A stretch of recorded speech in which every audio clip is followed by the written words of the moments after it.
Hey, howdy, and welcome all to the Big and Bright Podcast. My name is Nick, and it is just me in the studio today, friends. That's right, Justice James is not here. Justice James is actually, as of this week, taking the bar. So he is studying hard, getting ready for that test, and we wish the very best for him. Not even going to make any jokes about him, right? Because I really do wish him all the best. He's been a great addition to this podcast, and he's about to be a bona fide lawyer in the state of Texas. So we are unbelievably happy for him. Can't wait for those results to come in. We'll let you know when they do. But it does mean that it's going to look a little different today. It's just going to be me. And it also means that we get to start the show a little differently today, friends. That's right. We get to start today's show by speaking uninterrupted and exclusively about number one in the AL West. 3 games ahead of the Harris County Heretics. The Houston Asterisks, otherwise sometimes known as the Houston Astros. Texas Rangers, my friends. The Texas Rangers are the number one team in the AL West, might even be the number one team in the American League. In fact, I strongly believe they are. They just swept the Tampa Bay Rays. They swept the baseball team from Cleveland. And they did have a little bit of a rough patch. They lost 2 nasty ones to the Dodgers, but we did win the last one at time of recording. That puts us 3 games up against the Harris County Heretics, and we are going to Houston as of right now. Well, not right now. They're probably on a plane right now, going to Houston, going to Minute Maid Park for a 3-game series against the Astros. Now, what that means is, even if the worst should happen and the Astros were to sweep the Rangers, the best that could happen is that we would be tied for first place in the AL West. Now, nobody wants that. Obviously, we all want God's holy avengers to go down there and do justice upon those heathens in that heathen land. We want to see a sweep of the Houston Astros, which would then put us 6 games ahead in the AL West and make us basically unbeatable in the hunt for October. No one wants to see that happen. That's what we want, but we definitely do wish them well. But I will tell you guys, it is a great day to be a Texas Rangers fan. It is a great day to be a Texan, right? Because if you are in Texas, you are a Rangers fan, in my opinion. Right, and it's a great time to be, right? We've got the venerated Bruce Bochy, praise be to Bruce Bochy, right, who's brought us this far as a manager in just one season. We've got some great players. We did lose Jacob deGrom, but doesn't really seem to matter because we've got the likes of Aroldis Chapman and Will Smith in the bullpen, and we also have Nathan Eovaldi and John Gray and some absolute killers on the rotation, along with probably the greatest best set of bats that I've seen in my entire lifetime. So we're doing fantastic, and just a great day to be a Texan. So I thought I'd start with some good news. Not only is it a good time to be a Texan because of the Rangers, which is always fun, but also the state of Texas has recently won an award. Now, a lot of people don't think this is a big deal. I, on the other hand, could not be more proud of my state. Because, friends, CNBC just published an article a couple days ago stating the 10 worst states in America to live and work. The 10 worst states. Now, we'll talk about what the metrics are here in just a second, but we will go through it and we'll say, okay, first, number 10, Florida. Okay, I'm surprised to see Florida number 10. Number 9, Arkansas. All right, strong showing there, strong showing. Number 8, Tennessee. Okay. Number 7, Indiana. By the way, you might notice a trend. Number 6, Missouri. All right, 6, Missouri. There's a tie for 4th with Alabama and South Carolina. Then number 3 is Louisiana. Number 2 is Oklahoma. And number 1 is your blessed state of Texas, my friends. That's right, we did it!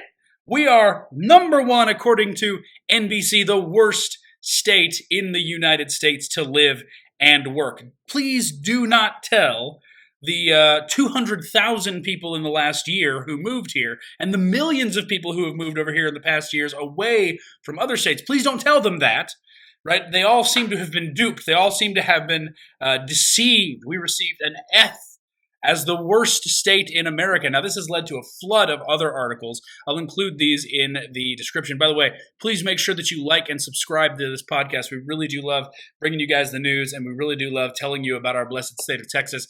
And we can only do that with you guys helping us out in the algorithm. So Like, subscribe, share, do all that good stuff. We really appreciate it. But there's other articles that are coming out saying that we should flee Texas. As a matter of fact, right, 24/7 Wall Street has an article by Douglas McIntyre. Flee Texas as soon as possible. The second largest state with nearly 30 million residents has experienced rapid growth for the past 2 decades in its major cities of Houston and Dallas. They're consistently ranked among the largest in the U.S. over 30 years, with San Antonio and Austin now joining the ranks. We're going to come to that here in just a second. However, despite its previous allure, Texas has lost some of its advantages and was recently dubbed the worst state to live, prompting many residents to consider moving elsewhere. Now, where are they getting these many residents, and how do we know that they're considering? There's no poll listed here. It's just, I guess, assumed that a lot of people are going to leave the state of Texas. And now here's the thing. If you take these articles and you look at them and you say, yes, I now believe that Texas is the worst state in the world to work, and I want to leave, don't let the door hit you on the way out, I guess. Bye. Honestly, this is really... if you want to go. I really could care less, right? Because if you're taking this kind of stuff seriously, it's not necessarily someone I want voting in my state anyway. Let me talk about a little bit about the metrics. Let me go ahead and read from the top of this article here, right? With nearly twice as many job openings nationwide as there are workers available to fill them, companies are setting up shop where workers are. Each year, as a part of our overall assessment of state business climate, CNBC's America's Top States for Business, the study considers how welcoming each state is to its workers and its families. Life, health, and inclusion is one of the study's 10 categories of competitiveness. And this year, with the nationwide worker shortage so severe, the category is taking on an increased importance in our methodology. Okay. We consider multiple quality of life factors, including crime rates, environmental quality, and health care. We also look at quality and availability of childcare, which is one of the most important factors in getting parents to go back into the workforce. Now, if you go to the Flee Texas article as well, it says that Texas was rated the worst based on the metrics of crime rates and childcare and health care. Now, let me be very clear about a couple of things. One, the worst states are all graded poorly on DEI, reproductive rights, and healthcare, right? Now, here's the thing. Reproductive rights and healthcare are kind of synonymous in this. So when they talk about healthcare, what they're specifically talking about is, do you have access to abortion, and are you allowed to trans the kids? Now, Texas was ranked very poorly in that, 37th, according to those metrics, right? Because, of course, we don't let you trans the kids, and we've all but outlawed abortion. Praise God, right? So that gives us a low rank on the healthcare department. Now, we are the 13th highest crime rate in the country, and that does sting a little bit to hear, right? 13th highest crime rate in a country of 50 states. It stings a little bit, but I want you to consider a couple of things. Just like the last article said, if you go to the top 10 largest cities in the United States, five of them are in the state of Texas, them being Dallas, Fort Worth, Austin, San Antonio, Houston, and El Paso. Also, we're a border state. We have the largest stretch of southern border of any state in the United States, which means we have a massive problem with people coming over the border because, again, the border is rather porous, and Joe Biden is not doing anything to enforce that. So, yeah, you're going to see a lot of crime coming over the border into Texas. And we're still 13th. We have the 5 largest cities, all run by Democrats, by the way. I checked, right? The mayors of every single one of those cities is a Democrat. So we get the 5 largest Democratic cities, and we're a massive border state, and we didn't even break the top 10.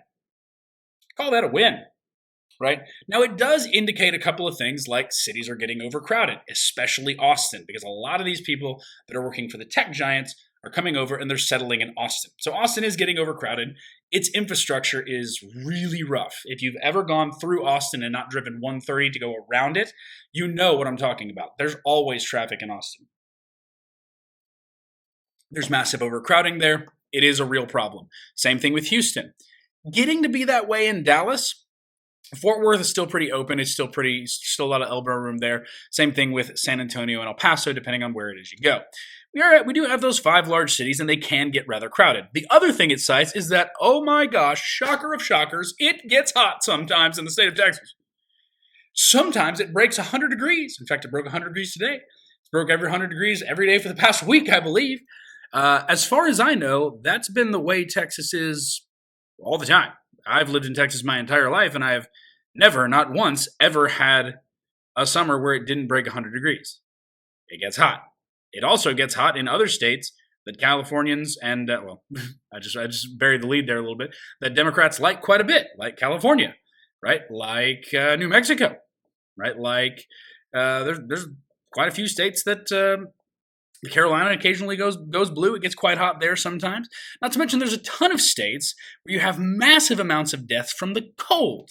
States like, I don't know, Minnesota, Michigan, let's go ahead and say Oregon, Washington, New York, right? Plenty of states where it gets way too cold. You won't hear anything about the climate or environment on those states, I assure you. But when Texas, it gets hot, so we don't want that.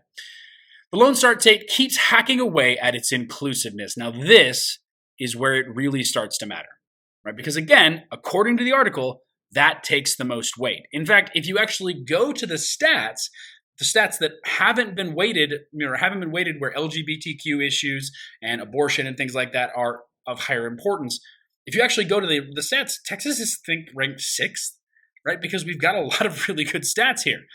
But we've targeted abortion. It's all but illegal in the state of Texas. Again, praise God. And the LGBTQ population has been targeted. Voting rights, right? Strictest abortion ban in the nation.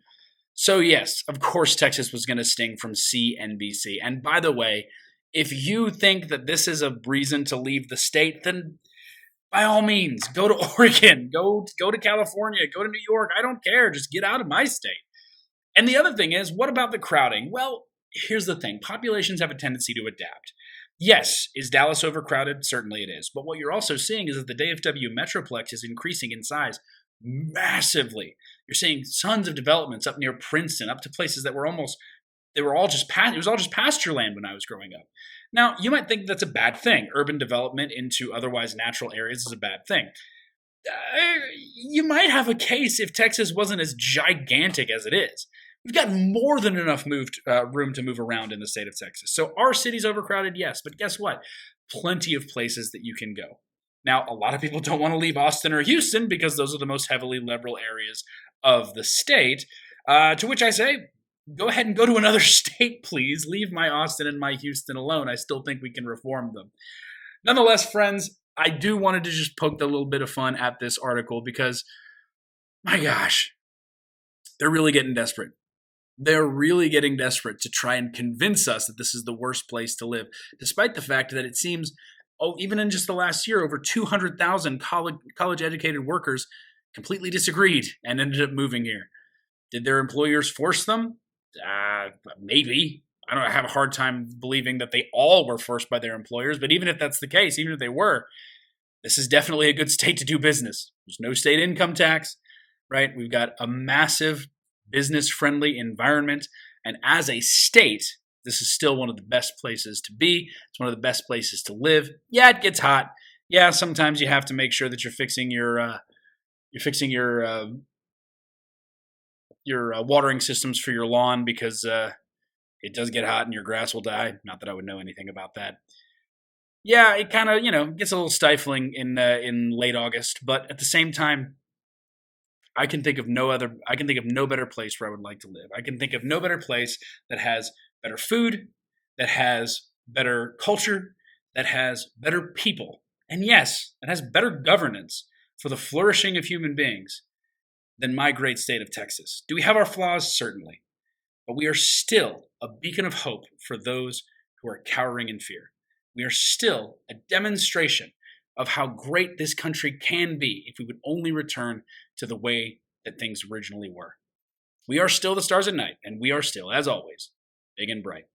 We'll see you next week, folks.